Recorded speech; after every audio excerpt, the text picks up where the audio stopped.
Hello नमस्कार दोस्तों, आज की इस वीडियो में मैं आपको भारतीय संविधान के महत्वपूर्ण अनुच्छेद कराने वाला हूं। भारतीय संविधान के महत्वपूर्ण अनुच्छेद जो कि हर परीक्षा में क्वेश्चन यहां से पूछा जाता है और रेलवे ग्रुप डी में तो 2 से 3 क्वेश्चन हर एग्ज़ाम में, हर शिफ्ट में 2 से 3 क्वेश्चन पूछा जा रहा है। तो बहुत महत्वपूर्ण ऑफिशियल आंसर की से आए हुए अनुच्छेद मैं आपको करा रहा हूं जो किसी ना किसी एग्ज़ाम में पूछे गए हैं। तो सभी एग्ज़ाम के मैंने अनुच्छेद लिए हैं। इससे पहले मैंने इस वीडियो का फर्स्ट पार्ट बना दिया है, उसमें कुछ टेक्निकल प्रॉब्लम होने की वजह से वो वीडियो इसी क्वेश्चन पर आकर रुक गई थी। तो इससे आगे के क्वेश्चन में यहाँ पर शुरू कर रहा हूँ। ठीक है, उम्मीद करता हूँ वीडियो आपको पसंद आई होगी। चलिए दोस्तों शुरू करते हैं। तो देखिए यहाँ पर ये क्वेश्चन था कि भारतीय संविधान का कौन सा अनुच्छेद है जो कि राष्ट्रीय स्मारक यानी महत्व के स्मारकों, स्थानों और वस्तुओं के संरक्षण का प्रावधान बताता है। यानी जो हमारे राष्ट्रीय स्मारक होती हैं ना, उनके संरक्षण हमें करना चाहिए, इस बारे में कौन बताता है? तो यह है आर्टिकल 49 आर्टिकल 49 के अकॉर्डिंग हमें सभी इन चीज़ों की सुरक्षा करना चाहिए। ठीक है, एक है यहाँ पर ऊपर दिया हुआ है आर्टिकल 43। आर्टिकल 43 कहता है कि राज्य का ये कर्तव्य बनता है कि वो अपने राज्य के प्रत्येक नागरिक को जीवन निर्वाह के लिए वेतन, यानी जीवन निर्वाह के लिए योग्य वेतन देगा। यानी काम कराएगा, ऐसे नहीं है फ्री में वेतन दे, काम कराएगा और जिससे आपका जीवन निर्वाह हो सके इतना आपको वेतन वो देगा। आर्टिकल 43 के अकॉर्डिंग। आर्टिकल 48 जो है यहाँ पर 48, ये कहता है कि पर्यावरण की सुरक्षा से संबंधित है। आर्टिकल 48 है आपका पर्यावरण की सुरक्षा से संबंधित। अच्छा, रियलिटी में तो मैं आपको बताऊं, ये 2 आर्टिकल हैं। तो आर्टिकल 48 तो कहता है कि आप जो पशु और ये जो होते हैं ना, इनके पशु वगैरह होते हैं ना, गाय भैंस, इनकी सुरक्षा से रिलेटेड है, पशु और गाय वगैरह की सुरक्षा से रिलेटेड। और आर्टिकल 48 का ए जो है ये पर्यावरण से रिलेटेड है, पर्यावरण की सुरक्षा से। बात क्लियर है? लेकिन पेपर में कई बार 48A नहीं आता, डायरेक्ट 48 आता है, तो हम इन दोनों को मिला करके पर्यावरण सुरक्षा से रिलेटेड बोलते हैं। उम्मीद करता हूँ बात आप समझ पा रहे होंगे। चलिए आगे देखते हैं।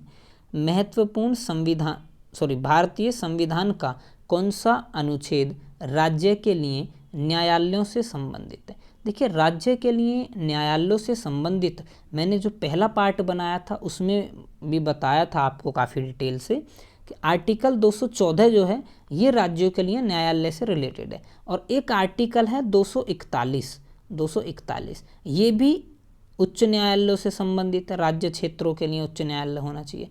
एक आर्टिकल मैंने बताया था आपको 124 में सुप्रीम कोर्ट, ठीक है जी, सुप्रीम कोर्ट का प्रावधान है कि भारत का एक सुप्रीम कोर्ट होना चाहिए।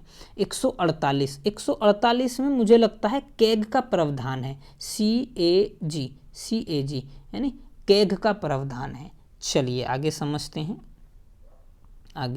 आगे देखेंगे। भारतीय संविधान का कौन सा अनुच्छेद राष्ट्रपति के सदन में अभिभाषण और उनके संदेश भेजने से अधिकार से संबंधित है? देखिए, राष्ट्रपति जो है वो सदन में भाषण देता है, तो उस भाषण देने और वो जो संदेश भेजते हैं वो, यानी संदेश भेजने का अधिकार है उन्हें।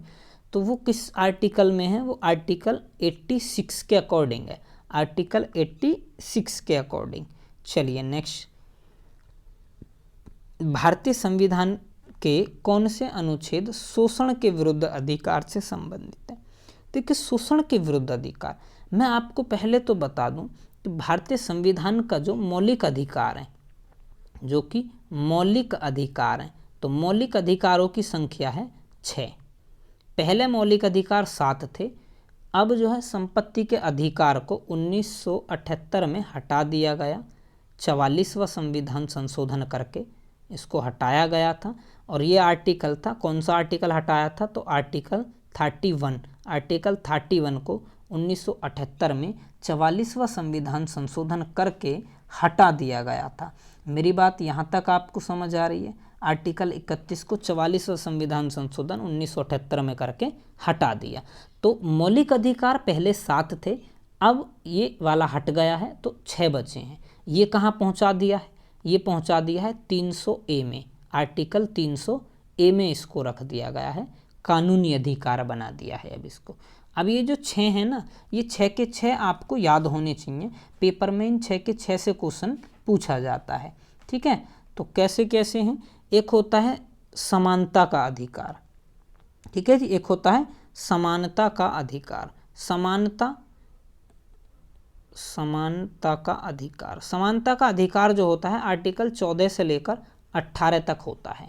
उसके बाद में एक आता है स्वतंत्रता का अधिकार, स्वतंत्रता का अधिकार, स्वतंत्रता का अधिकार जो है वो आर्टिकल 19 से 22 तक आता है, आर्टिकल 19 से 22 तक। एक है शोषण के विरुद्ध अधिकार, शोषण के जो विरुद्ध अधिकार है ये आर्टिकल 23 से लेकर 24 तक आता है। इसके बाद में एक आता है धर्म की स्वतंत्रता, एक आता है धर्म की स्वतंत्रता। तो धर्म की स्वतंत्रता आर्टिकल 25 से लेकर 28 तक आता है। एक आता है शिक्षा व संस्कृति का अधिकार, ठीक है, या संस्कृति व शिक्षा का अधिकार भी कह सकते हैं। तो संस्कृति व शिक्षा का अधिकार, संस्कृति व शिक्षा का अधिकार, संस्कृति व शिक्षा का जो अधिकार है ये आर्टिकल 29 और 30 में आता है, आर्टिकल 29 और 30 में संस्कृति व शिक्षा का अधिकार आता है। ये अल्पसंख्यकों के हितों से संबंधित है, अल्पसंख्यक जो होते हैं ना ओबीसी कैटेगरी वाले लोग, उनके हितों से संबंधित हैं, और ये अल्पसंख्यक संस्थाएं होनी चाहिए उससे संबंधित है 30 वाला। इसके अलावा एक आता है संवैधानिक उपचारों का अधिकार, संवैधानिक उपचारों का अधिकार आर्टिकल 32 के में है, ये आर्टिकल 32 में। मैंने सारे मौलिक अधिकार आपको बता दिए एक ही वीडियो में, इतनी सारी चीज़ें आपको मैं बता रहा हूँ। आप इसको अंत तक देखेंगे, बहुत बेनिफिट आपको मिलने वाला है। भारतीय संविधान के किस अनुच्छेद के अंतर्गत भारत के महान्यायवादी की नियुक्ति होती है? भारत का महान्यायवादी हम इसको बोलते हैं attorney general of India. Attorney general of India article 76 के अकॉर्डिंग आता है। आर्टिकल 69 के अकॉर्डिंग में इम्पोर्टेंट चीज़ आती है कि जिसको बोलते हैं हम संसद। संसद के 3 अंग हैं, संसद के 3 अंग हैं, लोकसभा, राष्ट्रपति और राज्यसभा। लोकसभा, राष्ट्रपति और राज्यसभा संसद के 3 अंग हैं। तो देखिए संसद तो आती है 79 में, राज्यसभा आती है 80 में और लोकसभा आती है 81 में। आर्टिकल है ये, आर्टिकल 79 में संसद, आर्टिकल 80 में राज्यसभा, आर्टिकल 81 में लोकसभा। बात समझ पाए मेरी? ठीक है। आर्टिकल 52 में राष्ट्रपति आता है, आर्टिकल 52 में है राष्ट्रपति। आगे देखेंगे भारतीय संविधान का इनमें से कौन सा अनुच्छेद अल्पसंख्यकों के हितों के संरक्षण में? अभी थोड़ी देर पहले ही मैंने बताया था कि आर्टिकल 29 जो है वो अल्पसंख्यकों के हितों से संबंधित है, ठीक है जी। आर्टिकल 24 की अगर मैं बात करूं तो 24 है आपका बाल मजदूरी पर रोक, बाल मजदूरी पर रोक है ये आर्टिकल 24 के अकॉर्डिंग। आर्टिकल 20 कहता है सज़ा कानून के अनुसार होगी और एक जुर्म की एक सज़ा होगी, ये आर्टिकल 20 कहता है। आर्टिकल ए जो है ये बच्चों को शिक्षा का अधिकार देता, 21 का ए शिक्षा का अधिकार देता है, ठीक है ना। 6 से 14 वर्ष के बच्चों के लिए निःशुल्क शिक्षा का अधिकार ये आर्टिकल आपको देता है। चलिए आगे समझते हैं। आगे है मानव के दुर्व्यापार का प्रतिषेध भारतीय संविधान में डैश के अंतर्गत होता है। देखिए मानव का भी व्यापार किया जाता है। आपने सुना होगा कि मानव तस्करी ना, मूवीज़ में ये नाम सुना होगा मानव तस्करी, कि मानवों का भी व्यापार किया जाता है, मानवों को लेबर को खरीद कर बेचा जाता है। तो वो आर्टिकल 23 के अकॉर्डिंग बैन है। आर्टिकल 23 कहता है कि मानव तस्करी पर रोक है, ठीक है, आर्टिकल 23 में। आर्टिकल 22 गिरफ्तारी के संबंध में कुछ संरक्षण हैं व्यक्ति को, वो आर्टिकल 22 में है। आर्टिकल 21 दैहिक स्वतंत्रता या जीने का अधिकार देता है। आर्टिकल 24 अभी थोड़ी देर पहले ही मैंने आपको बताया था, अगर आप जानते हैं तो ज़रा मुझे बताएं इसके बारे में कमेंट में। थोड़ी देर पहले इसी वीडियो में भी इसकी मैंने चर्चा की थी। ठीक है, चलिए आगे समझते हैं। भारतीय संविधान के किस अनुच्छेद का उद्देश्य भारत के संपूर्ण क्षेत्र में नागरिकों के लिए समान नागरिक संहिता सुरक्षित करना है? नागरिकों के लिए समान नागरिक संहिता, ये आर्टिकल 44 देता है। आर्टिकल 44 जो है ये नागरिकों के लिए समान नागरिक संहिता देता है। ठीक है, समान नागरिक संहिता। आगे देखते हैं। आगे है, भारतीय संविधान का कौन सा अनुच्छेद उच्च न्यायालयों के न्यायाधीशों द्वारा शपथ या प्रतिज्ञान से संबंधित है? शपथ से संबंधित आर्टिकल 219 है।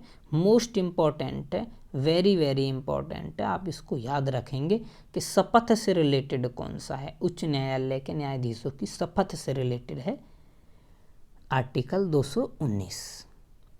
आगे चलते हैं। भारतीय संविधान के डैश के अंतर्गत वित्तीय आपातकाल की घोषणा, थोड़ी देर पहले हमने इस पर चर्चा कर ली है, शायद मैंने पहली वीडियो में करी थी, मुझे याद नहीं आ रहा, तो इसका आंसर हो जाएगा आर्टिकल 360। आर्टिकल 352 में राष्ट्रीय आपातकाल है। आर्टिकल 356 में राष्ट्रीय आपातकाल, 52 में राष्ट्रीय आपातकाल है, 56 में राज्य आपातकाल है। राष्ट्रीय आपातकाल 3 बार लगा है, वित्तीय आपातकाल 1 भी बार नहीं लगा, राज्य आपातकाल कई बार लग चुका है। ठीक है, चलिए। भारतीय संविधान का भाग 4A, ये भी मैं बता चुका हूँ, शायद पहली वीडियो में मैंने बताया था कि मौलिक कर्तव्यों से रिलेटेड है। ये किससे रिलेटेड है? मौलिक कर्तव्यों से। मौलिक अधिकार कौन से भाग में है? तो भाग 3 में, भाग 3 में। अगर मौलिक कर्तव्यों का आर्टिकल पूछ ले तो 51A। नागरिकता 5 से 11 भाग 2 में। राज्य के नीति निर्देशक तत्व भाग 4 में, भाग 4 में नीति निर्देशक तत्व कहाँ तक? 36 से 51 तक, 36 से 51 तक, आर्टिकल 36 से 51 तक है राज्य के नीति निर्देशक तत्व। आगे देखेंगे। उच्च न्यायालय रिट जारी करता, ये क्वेश्चन पहले भी आ चुका है, जो पहली वीडियो थी शायद उसमें, तो 226 के अकॉर्डिंग रिट जारी करता है। यह आया जीने का अधिकार, थोड़ी देर पहले ही मैंने इसकी चर्चा की है, आर्टिकल 21। अच्छा, यहीं पर मुझे एक और बात बताएंगे, चलिए आप। आर्टिकल 14 के बारे में नहीं बताया था मैंने पहले भी, तो आर्टिकल 14 जो है ये आपको देता कानून के समक्ष समानता, कानून के समक्ष समानता। तो मुझे आप बताओ आर्टिकल 15 में क्या है? आर्टिकल 15, इसके बारे में मैं बता चुका हूँ, आप मुझे बताएंगे। भारतीय संविधान का कौन सा अनुच्छेद राज्यपाल की नियुक्ति से संबंधित है? देखिए, राज्यपाल की नियुक्ति से संबंधित है आर्टिकल 155। आर्टिकल 155 राज्यपाल की नियुक्ति से संबंधित है। चलिए आगे समझते हैं। 148 कैग की नियुक्ति, 148 है कैग, CAG, ठीक है ना, CAG से संबंधित है। आगे देखेंगे। भारतीय संविधान के निम्नलिखित अनुच्छेदों में से किस में उल्लेख है कि मुख्यमंत्री राज्यपाल द्वारा नियुक्त किया जाएगा? मुख्यमंत्री की नियुक्ति राज्यपाल करता है, ये लिखा हुआ है आर्टिकल 164 में। आर्टिकल 164 में ये लिखा हुआ है कि मुख्यमंत्री की नियुक्ति राज्यपाल करता है। इसके अलावा कुछ आर्टिकल जो कि इसमें नहीं लिखे हुए हैं, मैं उनको लिख कर आपको बताऊंगा, जो कि इम्पोर्टेंट आर्टिकल की श्रेणी में आते हैं। एक है आर्टिकल 40। आर्टिकल 40 यह है ग्राम पंचायत के गठन से, ग्राम पंचायत के गठन से संबंधित है आर्टिकल 40। आर्टिकल 40 के अलावा आपको याद रखने वाला आर्टिकल है आर्टिकल 52, मैंने बता ही दिया है, राष्ट्रपति से रिलेटेड है। आर्टिकल 52 है राष्ट्रपति के पद से रिलेटेड, ठीक है, राष्ट्रपति के पद से रिलेटेड है आर्टिकल 52, ठीक। पति लिख लेना भी, थोड़ा गड़बड़ हो गई, राष्ट्रपति के पद से रिलेटेड। एक आता है आर्टिकल 61, ये महाअभियोग, राष्ट्रपति पर महाअभियोग, महाअभियोग ठीक है, राष्ट्रपति पर चलाया गया महाअभियोग, ये आर्टिकल 61 में है। आर्टिकल 61 में महत्वपूर्ण आर्टिकल है, ये एग्जाम में पूछे जाते हैं। इसके अलावा और मैं आपको बताता हूँ, एक है आर्टिकल 108। 108 आर्टिकल में क्या बताया गया है, संयुक्त बैठक, लोकसभा और राज्यसभा की जो संयुक्त बैठक होती है उसके बारे में बताया है आर्टिकल 108 में। इसके अलावा आपको मैंने 124 बता ही दिया है। इसके अलावा हाँ, 2 आर्टिकल और महत्वपूर्ण है। एक है आर्टिकल 324। आर्टिकल 324 में क्या है, आर्टिकल 324 में चुनाव आयोग, यानी चुनाव आयोग, ठीक है, चुनाव आयोग। इसके अलावा एक है आर्टिकल 280। 280 में है वित्त आयोग, वित्त आयोग, ठीक है जी, वित्त आयोग 280 के अकॉर्डिंग आता है, ठीक है।